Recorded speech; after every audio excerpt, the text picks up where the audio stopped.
n'avons plus le temps. Nous savons et vous savez que de merveilleuses formes vivantes sont envoyées au tombeau par la dissémination des pesticides. Inutile de trop insister, car si vous êtes là, c'est que vous en savez autant que nous. Mais nous voulons dire l'obligation qui nous est faite d'unir toutes les forces sociales et morales disponibles.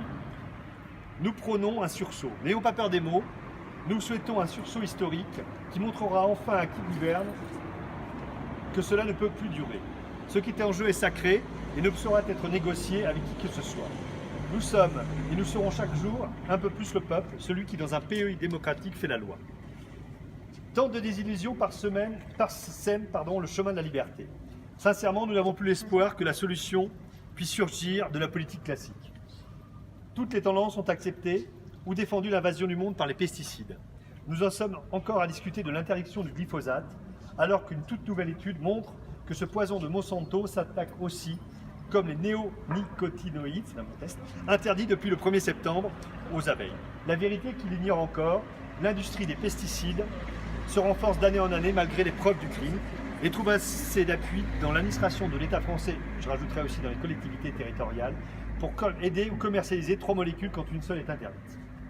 Amis des coquelicots, avez-vous entendu parler des SDHI, ces pesticides utilisés massivement sur le blé des plaines? Non, probablement. Les scientifiques de l'INRA, de l'INSERM, des CNRS pensent qu'ils sont la cause de très graves maladies chez les enfants et les adultes. Combien faudra-t-il de morts? 1 million, 5, 10. Mais notre appel ne s'intéresse pas seulement aux hommes. Tout ce qui est vivant est désormais contaminé et menacé. Les oiseaux, les insectes, dont nos sublimes abeilles, les papillons, les os. Est-ce possible? En tout cas, c'est devenu insupportable. 1er septembre 2018, des intrants sont interdits de la famille des néonicotinoïdes et c'est une grande avancée vers le bon sens. Quoique, une même molécule peut revenir sous un autre nom, du lindane au cruiser, on connaît la chanson depuis 30 ans. Ces néonicotinoïdes ont pour nom, voilà, c'est compliqué, acétamipride, clothianidine, imidaclopide, thiazolétaméthoxane. Bon, ça c'est des infos d'un journal scientifique. Hein. C'est factuel ce que je vous dis. Donc ces 5 néonicotinoïdes sont interdits en France. Utilisés comme pesticides, ils désorientent les abeilles parce qu'ils s'attaquent au système nerveux des abeilles, perdent leur orientation, ne peuvent pas revenir à la ruche, donc le nombre d'abeilles diminue et finit par disparaître. Bon.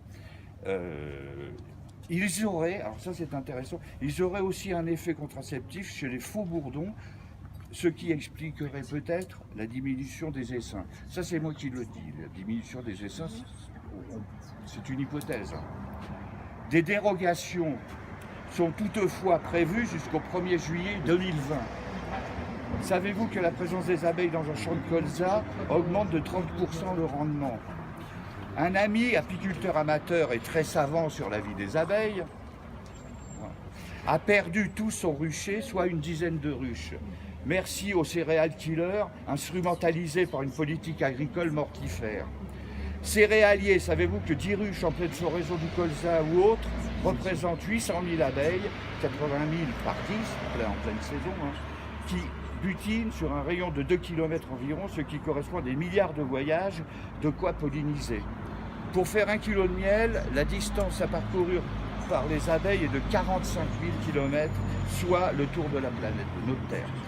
Et l'ami en question me disait que sur 2 récoltes, printemps-automne, il récoltait en moyenne 400 kg de miel, et ce sans les nourrir bien sûr, il y a 30 ans sur 10 ruches calculées. Il va sans dire que les abeilles, de retour, si l'on respecte la loi, compensera largement la perte de rendement due à l'absence de néonicotinoïdes. De plus, le travail des abeilles est gratuit. Et n'oubliez pas que les mots en IDE sont des mots de mort, et vous, céréaliers, vous êtes en première ligne.